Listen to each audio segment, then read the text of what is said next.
Hello, everyone. This is Lark. And Kimberly. That's right. And we are auto asphyxiation. And in just 1 hour, allegedly, according to last night, the strike is over and your trains will be running. As of noon, yeah. Woohoo! Woo. Yeah, Yeah, as of noon on Tuesday, May 19th, they will be running on a ramping up schedule. that's today. That technically, oh, you're right. That is technically today. You're right. So Yeah, in that's about right. 12 hours they will Yeah. start ramping up the schedule. Yeah, so I'm excited for everyone. I'm excited for, it was weird.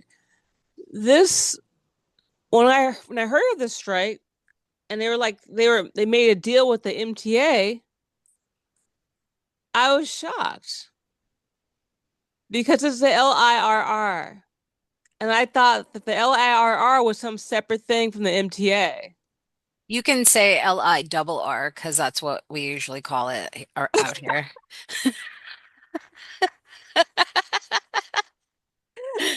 Hey, LI double R. Okay, like he's like clearly she's not a local. But so I forgot what I was gonna say. What was I saying? So, I'm sorry. No, no, no. So There was The LI double R is not a separate entity from the MTA. I'm confused. I thought they were like a different corporation company. And I was like I thought it was like the path. You know how the path is like a different thing? yeah. Well, apparently the LI double R and the MTA. Well, anyway, the deal that was made according to Gothamist was um you know, apparently whatever. Anyway, so do you know have a rundown of what happened? Like why were they unhappy? So the 4-year contract had scaled raises including 3%, 3%, and then 3.5%. They had all agreed to retroactive wage increases of 3 to 5% for each of the last 3 years, but a pay increase for this year is what was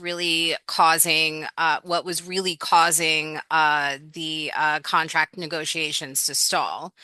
The unions originally sought a 6.5% increase for 2026, Hmm. while the MTA was reportedly negotiating closer to 3%. So they were really lowballing them. And I mean, with the price increases of everything around us and the fact that they haven't received their contract guaranteed raises, that's what brought negotiations to a stall. And I totally get why they want that 6% increase because look at what's going on around us. Look at how expensive gas is. Look how expensive groceries are. Like, Well, MTA said that would have been set a bad precedent. yes, and that fares could potentially increase by 8% to meet the salary demands.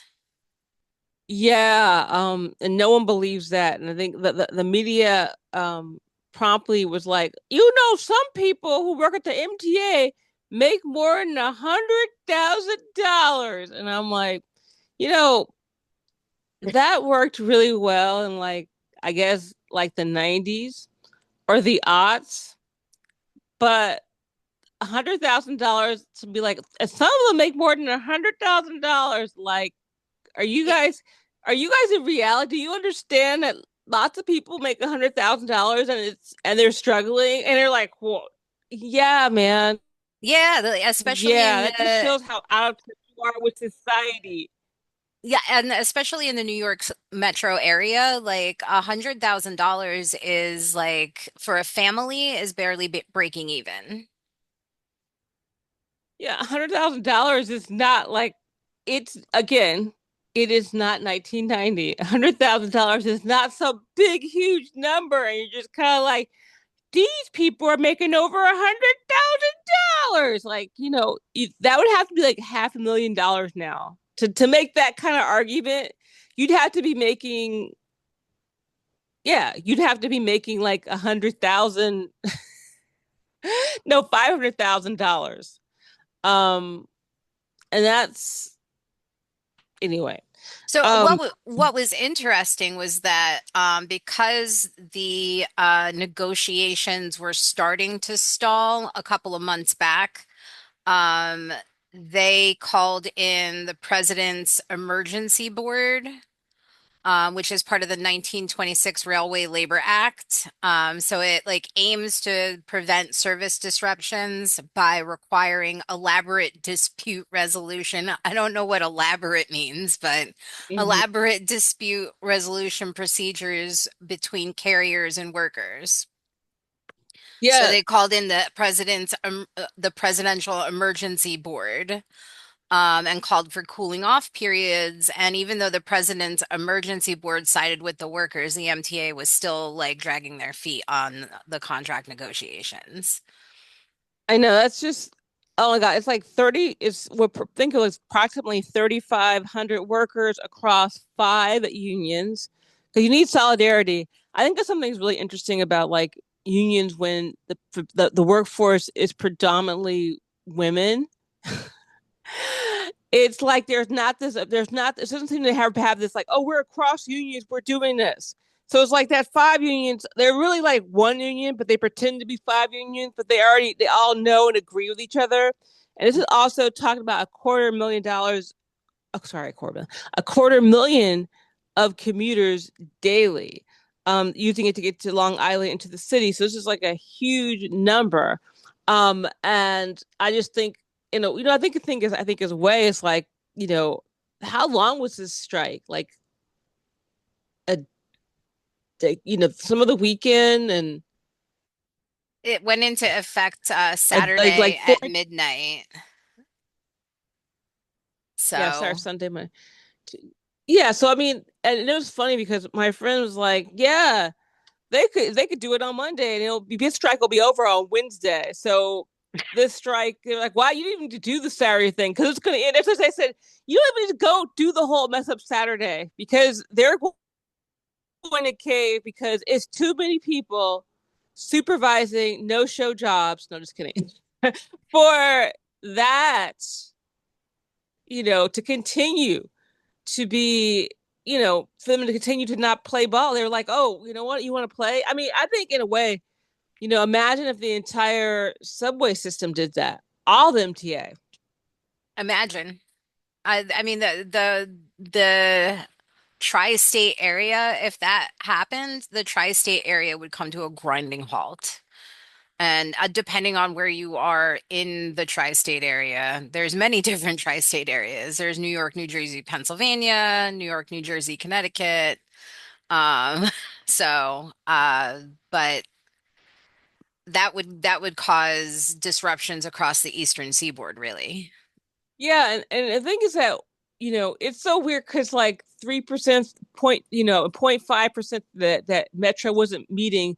They were kind of like, it Metro's so petty, that's like nothing to them. And I think, it's expensive to live in New York. It's expensive to live in the tri-state area. I mean, the thing is that, I know in New Jersey, which is the suburbs, $100,000 is not enough to live. I mean, not a good life. I mean, you be alive, but I mean, no, people are like, well, that's crazy. Well, it is crazy. Okay, I didn't make the rules. I'm just telling you what it is. What's happening? It's not like, oh yeah, I don't. No, you're right.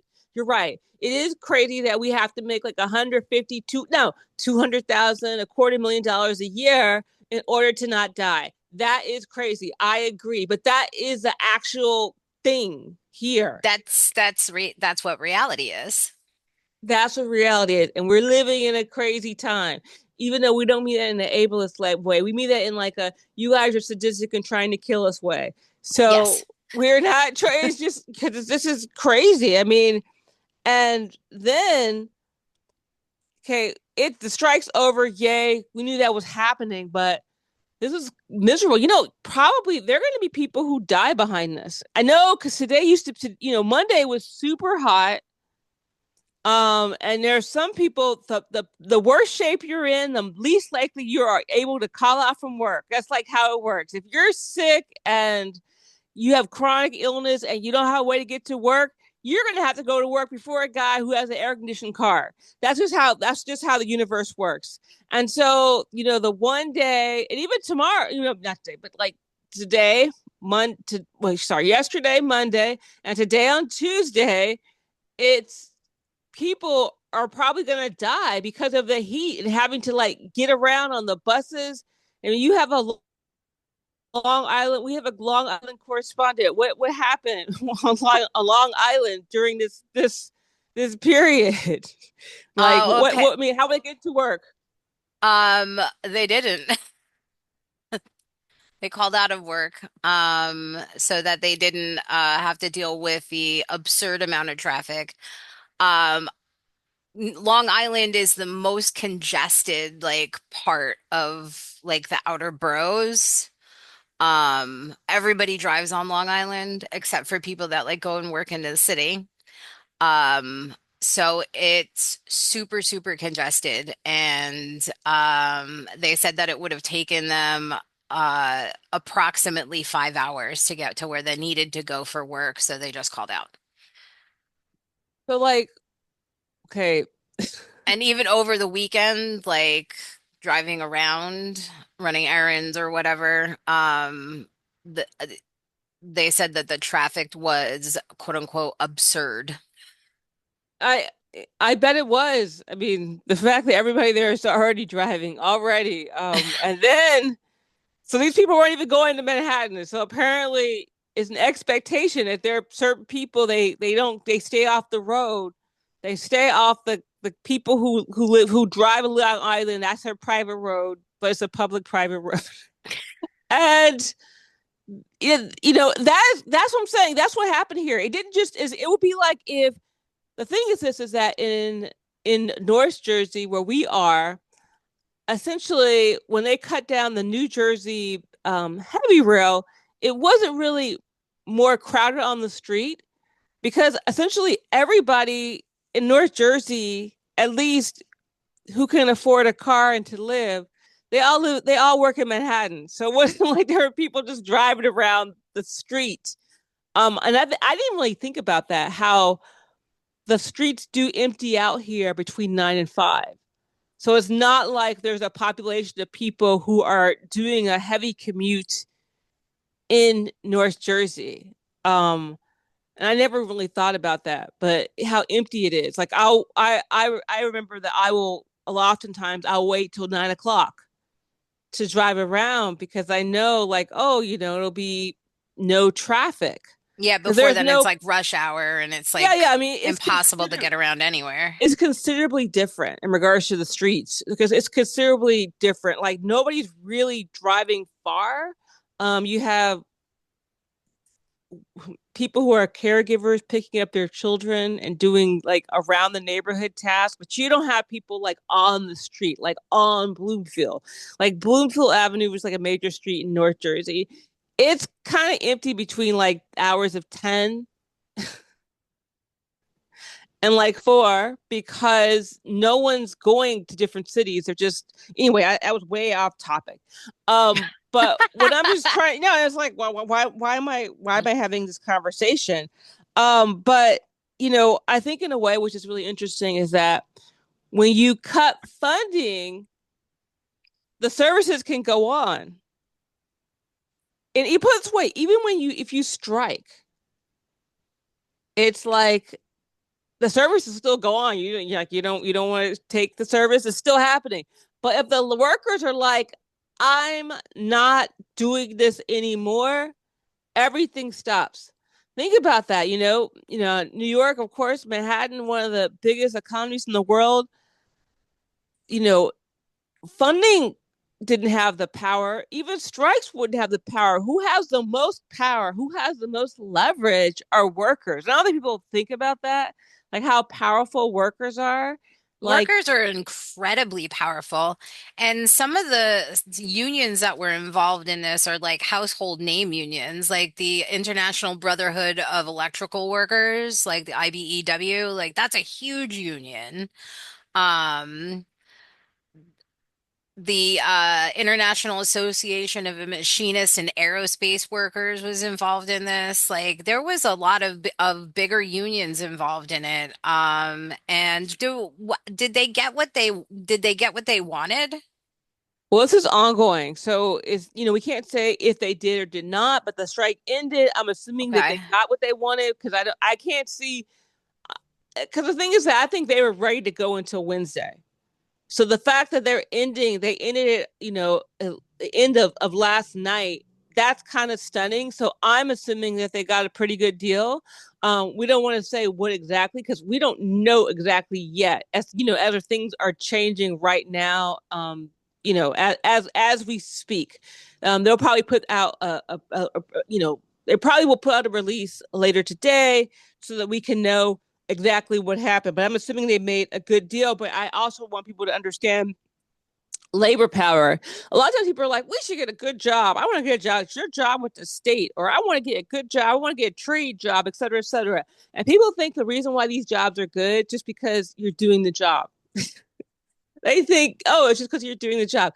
No, the reason that good jobs exist is because of labor power. The reason that good jobs exist is because of good labor union organizing.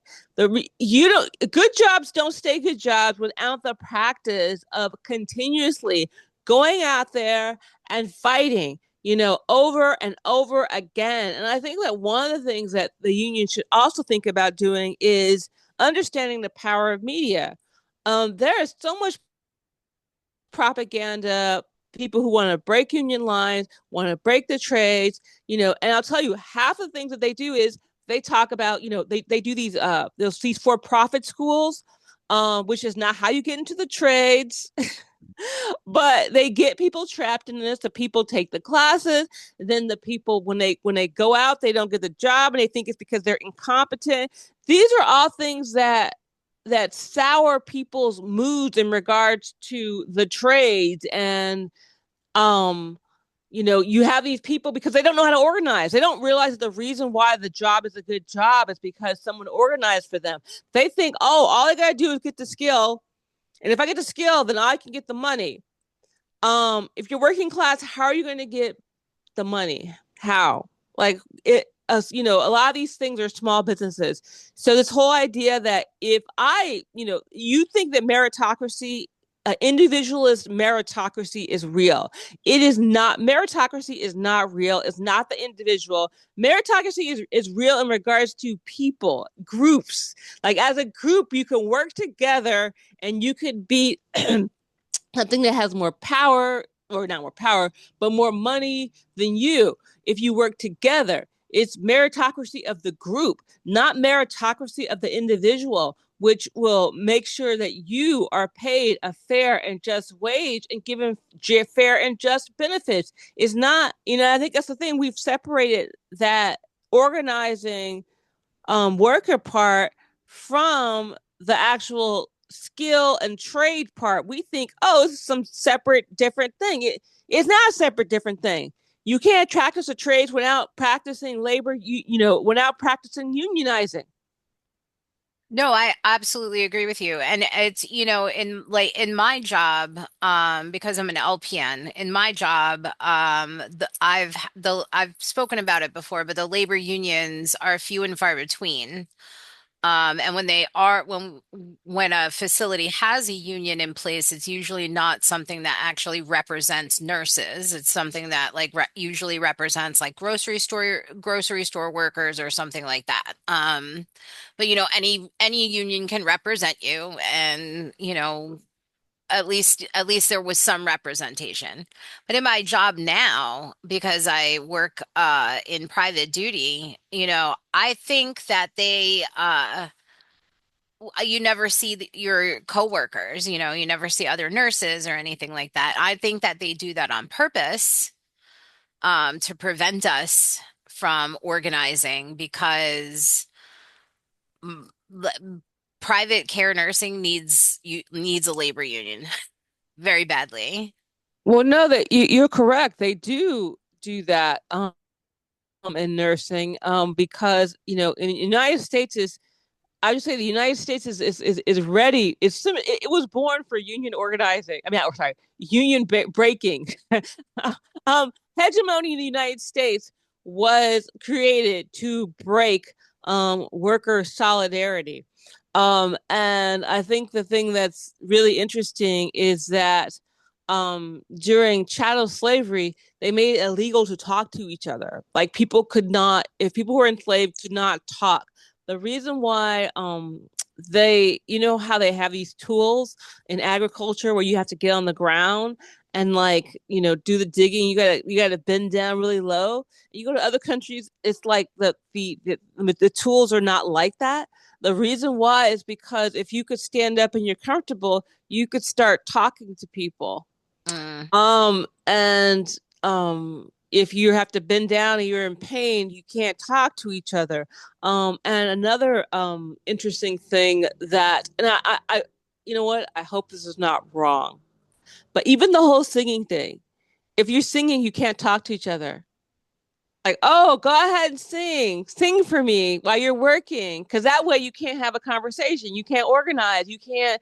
So I mean, this is, I apologize if I got that wrong. That part might be that's a little shaky for me. I think that's right, but I'm could be a little bit wrong. Just It's a just g- let you know. it's good theoretically, like if Yeah, it yeah. it fits the circumstance, and no, you're absolutely right. If you're singing, you can't talk to each other. Yeah, yeah. I mean, and I think the thing is too is that, one of the things I always say is that, well, if you're paying more money, then it's going to cost the passengers more. Well, okay, I'll put it this way. You know what costs a lot of money? When you're in Los Angeles and the bus runs once an hour, and if your car breaks down, like right now, oh, say you're in the middle of a fascist dictatorship, and oh wow, gas is like $7 a hour. I mean, $7 an hour, $7 a gallon, and you got like a minimum wage job, and then but you try to take the bus, but it only runs every 2 hours. That's expensive too. That costs It a lot. That's a very, very expensive thing. it is. It's a very it's a time expense. It's It's a time. time expense. Like that's not like and that's time that like working class people lose sleep over, lose doctors, don't go to doctors and stuff like that. Like they lose so much time over just commuting back and forth to work through public transit, especially on buses, that they do not get back. Yeah, and it's just like I just again this is a symbol of how elite capture works, where they're kind of like, oh, we're trying to look out for you. Well, guess where you worked? You work for public transit, for the post office, for hospitals, for education, for working class people who eat and things such as that. you know, for middle class people who eat and things like that, we literally need negotiations. We need union organizing. It's really, I don't know. Well, I think that people forget that the fact that we have weekends and like PTO, sick days, things like that, like at all, even though we have so little here in the United States in comparison with pretty much the entire rest of the world. Um, we got that through the blood of labor organizers. Like there were literal wars that happened, like with coal miners and like militias and things like that. I think that people forget that like the weekend in and of itself was fought for through the blood of of workers. Yeah, and I mean, I think that people are just like when people look at the system, they're like, oh my gosh, if they strike, it's just destroyed. No, but that shouldn't have happened. That strike shouldn't have happened. And that strike reveals how little they give us, how little hegemony gives us. that it wasn't even everything. It wasn't even the subways, and it was only the LIRR. It was only the LIRR. And, you know, wow, just that not existing shows how much of a system that we do not have. Not like, oh, well, if the union messed it up, they shouldn't do that. No, that shouldn't have happened. We should have enough infrastructure, and we don't. The thing is that the train is not viewed as not even viewed as infrastructure. It's viewed as some extra treat they're giving us. Like, oh, we're gonna be nice to you and give you a train just in case, for the poor people. No, like we all want the train. Well, And go and ahead. like also like real bad on the MTA because this has been going on for months. Like this has really been going on for months. Um, they had absolutely no real contingency plan to get people around at all. They didn't care because they're like, it's not going to affect me. I mean, that's the whole thing about, that's the thing in Los Angeles, the LA Metro. No one took the train or the bus because it's Los Angeles. And I don't think in on Metro, the board or anything like that, probably none of those people either, work live in an area where they take the LIRR or LIRR. I keep messing that up. LIRR. L Um, LIRR, yes. yeah. They probably do not live in areas where they have to, they probably don't live in Long Island. They probably live in Manhattan. And I think that there's a interesting thing about, in LA, if you can easily afford a car, you really are blind to how things work.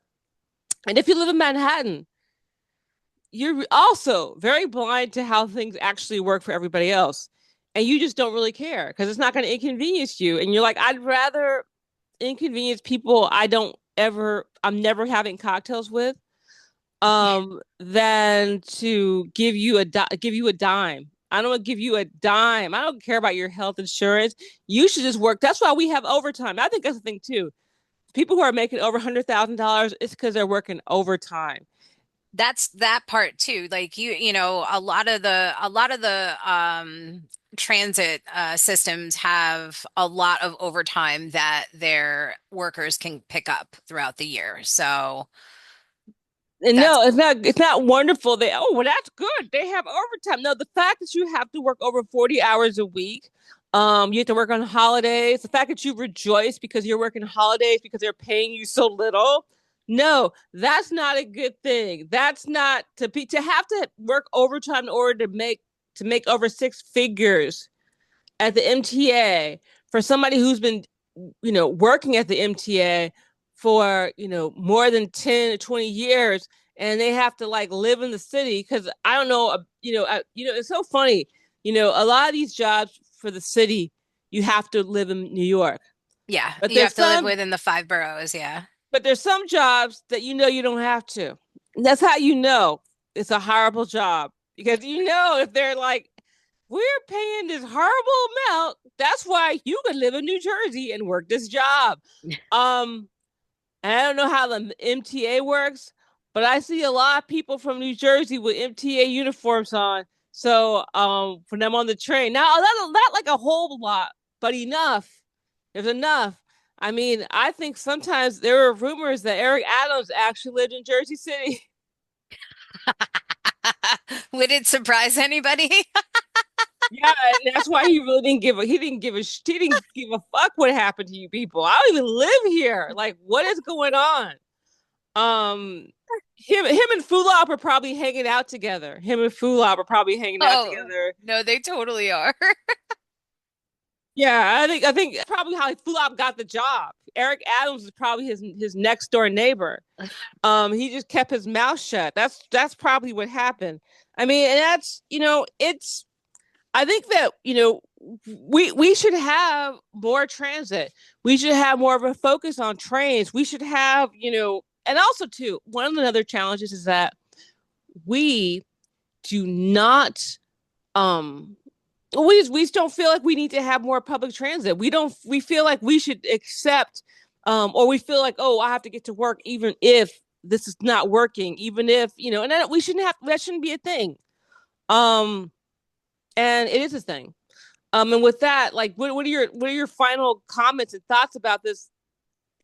You Well, know, I'm glad that the strike ended quickly. I hope that when we see what the contract negotiations came out to be, that the workers got what they were asking for. And I think that this is a real example of how united people can make things come to an absolute standstill. And we need to take that lesson forward with organizing against, you know, if we should just so happen to have a fascist regime sometime. exactly. When we need to be prepared, and we are not prepared. We're not prepared. But this is a time, and this is, people are like, well, with the gas prices going up, for them to do this right now, this is the time you have to do it, because they're just going to try to keep squeezing us and squeezing us and squeezing us, and they have more than enough money to pay. Um, and we're going to keep asking for our share, our fair share. That's all we want is our fair share.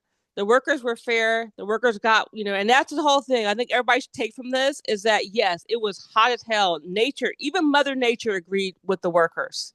Where they were like, yeah, okay, I'll make it super hot. And this is going to be the hottest days of the year. We're going to help you because that was the right thing to do. And with that, I would like to thank you all. Thank you all for coming out to our Dorothy Parker Red Hair series. It was very successful. Thank you all for coming out.